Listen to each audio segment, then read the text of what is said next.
Of course, the opposite also held true. If a man hit you with a stick, but only hurt like a slap, take revenge for a slap. Life in the orphanage was full of unexpected attacks and brawls. Nearly everyone had a nickname. There was a boy in my class called the Tank because he pummeled with his fist anyone who stood in his way. There was a boy labeled Cannon because he threw heavy objects at people for no particular reason. There were others, the Saber, who slashed his enemy with the edge of his arm. The Airplane, who knocked you down and kicked you in the face. The Sniper, who hurled rocks from a distance. The Flamethrower, who lit slow-burning matches and tossed them into clothing and satchels. The girls also had their nicknames. The Grenade, held to lacerate the faces of her enemies with nail hidden in her palm. Another, the Partisan, small and unobtrusive, crouched in the ground and tripped passers-by with a neat leg snatch, while her ally, the Torpedo, would hug a prostrate opponent as though trying to make love, and then deal him with a professional knee kick in the groin. The teachers in attendance could not handle this group, and they often kept out of the way of the brawls, fearing the stronger boys. Sometimes there was more serious incidents. The Cannon once threw a heavy boot at a young girl who apparently had refused to kiss him. She died a few hours later. On another occasion, the Flamethrower set fire to the clothes of 3 boys and locked them in a classroom. 2 of them were taken to the hospital with severe burns. Every fight drew blood. Boys and girls battled for their lives and could not be separated. At night, even worse things happened. Boys would assault girls in dark corridors. One night, several boys raped a nurse in the basement. They kept her there for hours, inviting other boys to join them, exciting the women in the elaborate ways they had learned in various places during the war. She was finally reduced to a state of insane frenzy. She screamed and yelled all night until the ambulance came and took her away. Other girls invited attention. They stripped and asked boys to touch them. They discussed blatantly the sexual demands which scores of men had made on them during the war. There were some who said that they could not go to sleep without having had a man. They ran out of the parks at night and picked up drunken soldiers. Many of the boys and girls were quite passive and listless. They generally stood against the walls, mostly silent, neither crying nor laughing, staring at some image which they alone could see. It was said that some of them had lived in ghettos or concentration camps. Had it not been for the end of the occupation, they would have died long since. Others had apparently been kept by brutal and greedy foster parents who had exploited them ruthlessly and flogged them for the slightest sign of disobedience. There was also some who had no particular past. They had been placed in the orphanage by the army or the police. No one knew their origins, the whereabouts of their parents, or where they had spent the war. They refused to tell anything about themselves. They responded to all questions with evasive phrases and indulgent half-smiles, suggesting infinite contempt for the questioners. I was afraid to fall asleep at night, because the boys were well known to play painful practical jokes on one another. I slept in my uniform with a knife in one pocket and a wooden knuckle duster in the other. Every morning I crossed one more day off the calendar. Pravda said that the Red Army had already reached the nest of Nazi Viper. Gradually I became friendly with a boy called the Silent One. He acted as though mute. No one had heard the sound of his voice since he had come to the orphanage. It was known that he could speak, but at some stage of the war he decided that there was no point in doing so. Other boys tried to force him to speak. Once they even gave him a bloody beating, but they did not extract a single word from him. The Silent One was older and stronger than I. At first we avoided each other. I felt that by refusing to speak he was mocking boys like me who could not speak. If the Silent One, who was not mute, had decided not to speak, others might think that I, too, was only refusing to speak, but could do so if I wanted to. My friendship with him could only enhance this impression.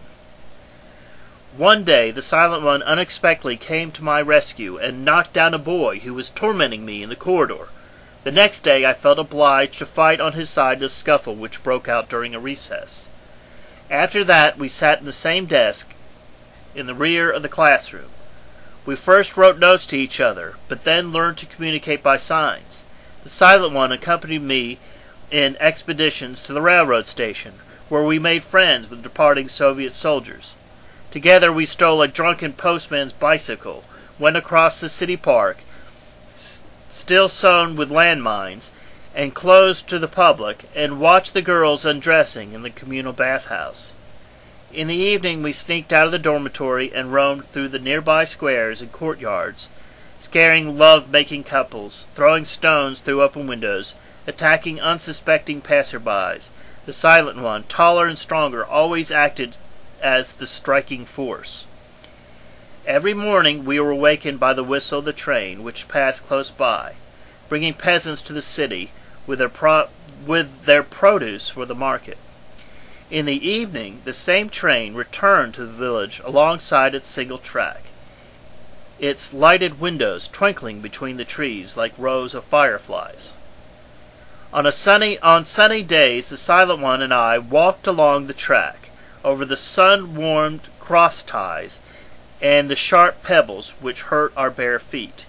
Sometimes, if there were enough boys and girls from a nearby settlement playing close to the tracks, we would put on a show for them. A few minutes before the arrival of the train, I would lie down between the tracks, face down, arms folded over my head, my body as flat as possible. The Silent One would assemble an audience while I waited patiently. As the train was approaching, I could hear and feel the thudding roar of the wheels, the rails, and ties, until I was shaking with them. When the locomotive was almost on top of me, I flattened even more and tried not to think. The hot breath of the furnace swept over me, and the great engine rolled furiously over my back. Then the carriages rattled rhythmically in a long line. I waited for the last one to pass. I remembered when I had played the same game in the villages. It so happened that once, at the very moment of passing over a boy's body, the engineer had released some burning cinders. When the train was gone, we found the boy dead, his back and head burnt like an overbaked potato. Some of the boys who had witnessed the scene claimed that the firemen had leaned out of the windows, seen the boy, and released the cinders on purpose. I recalled another occasion when the couplings hanging free at the end of the last carriage were longer than usual, and they smashed the head of the boy lying between the rails. His skull was staved in like a squashed pumpkin. Despite these grim recollections, there was something immensely attractive about lying between the rails with the train rushing above. In the moments between the passing of the locomotive and the last car, I felt within me life in a form as pure as milk carefully straining through a cloth. During the short time when the carriages roared over one's body, nothing mattered except the simple fact of being alive. I would forget everything, the orphanage, my speechlessness, Gavlora, the Silent One. I found at the very bottom of this experience the great joy of being unhurt. After the train had passed, I would rise on trembling hands and weak legs and look around with great satisfaction that I had ever experienced in extracting the most vicious revenge from one of my enemies. I tried to preserve that feeling for future use. I might need it in moments of fear and pain. By comparison with the fear that filled me when I waited for the approaching train, all other terrors appeared insignificant. I walked off the embankment, feeling indifference and boredom. The Silent One was first to approach me, with a protective, though elaborately casual air. He brushed off bits of gravel and splinters of wood embedded in my clothing. Gradually I overcame the trembling of my hands, legs, and the corners of my parched mouth. The others stood in a circle and watched in admiration. Later, I returned with the Silent One to the orphanage. I felt proud and knew that he was proud of me, too. None of the other boys dared to do what I had done. They gradually stopped bothering me. but I knew that my performance had to be repeated every few days, otherwise there would surely have some skeptical boy who would disbelieve what I had done, and openly doubt my courage. I would press my red star to my chest, march to the railroad embankment, and wait for the thunder of an approaching train. The Silent One and I used to spend a good deal of time on the railroad tracks. We watched the trains go by, and sometimes we jumped on the steps of the rear cars, getting off when the train slowed down at the crossing. The crossing was located a few miles from the city. A long time ago, probably before the war, they had started building a spur which was never finished. The rusty switching points were overgrown with moss where they had never been used. The unfinished spur line ended a few hundred yards away at the end of a cliff from which the bridge had been planned to spring. We carefully inspected the switching points several times and tried to move the lever, but the corroded mechanism would not budge. One day, we saw a locksmith at the orphanage open a jammed lock simply by soaking oil in it. On the following day, the Silent One stole a bottle of oil from the kitchen, and in the evening we poured it over the bearings of the switch mechanism. We waited for a while to give the oil a chance to penetrate, and then we hung on the lever with all our weight. Something creaked inside, and the lever moved with a jolt, while the point switched to the other track with a screech. Scarred by our unexpected success, we quickly threw the lever back. After that, the Silent One and I exchanged knowing glances whenever we passed by the fork. This was our secret. And whenever I sat in the shade of a tree and watched a train appear in the horizon, I was overcome by a sense of great power. The lives of all those people on that train were in my hands. All I had to do was leap to the switch and move the points, send the whole train over a cliff into the peaceful stream below. All it needed was one push on the lever. I recall the trains carrying people to the gas chambers and crematories. The men who had ordered and organized all of that probably enjoyed a similar feeling of complete power over the uncomprehending victims. They also controlled the fate of millions of people whose names, faces, and occupations were unknown to them, but whom they could either let live or turn to fine soot flying in the wind. All they had to do was issue orders, and in countless towns and villages, trained squads of troops and police would start rounding up people for ghettos and death camps. They had the power to decide whether the points of 1,000 railroad spurs would be switched to tracks leading to life or to death.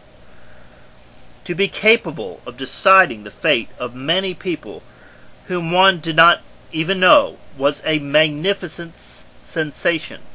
I was not sure whether the pleasure depended only on the knowledge of the people one had, or on its use. A few weeks later, the Silent One and I went to the local marketplace, where peasants from the neighboring village brought their produce and home crafts once a week. We usually managed to snare an apple or two, a bunch of carrots, or even a glass of cream in return for the smiles we've lavished on buxom peasant women. The market was as swarming with people. Farmers loudly hawked their goods, women tried colorful skirts and blouses, scared heifers mooed, and pigs ran squealing underfoot. Staring at the gleaming bicycle of a militiaman, I stumbled against a tall table with dairy produce in it, knocking it over. Buckets of milk and cream and jugs of buttermilk spilled everywhere. Before I had time to run away, a tall farmer, purple with rage, hit me hard in the face with his fist. I fell down, spitting out 3 teeth together with my blood. The man lifted me by the scruff of my neck like a rabbit, and went on beating me until the blood spattered over his shirt.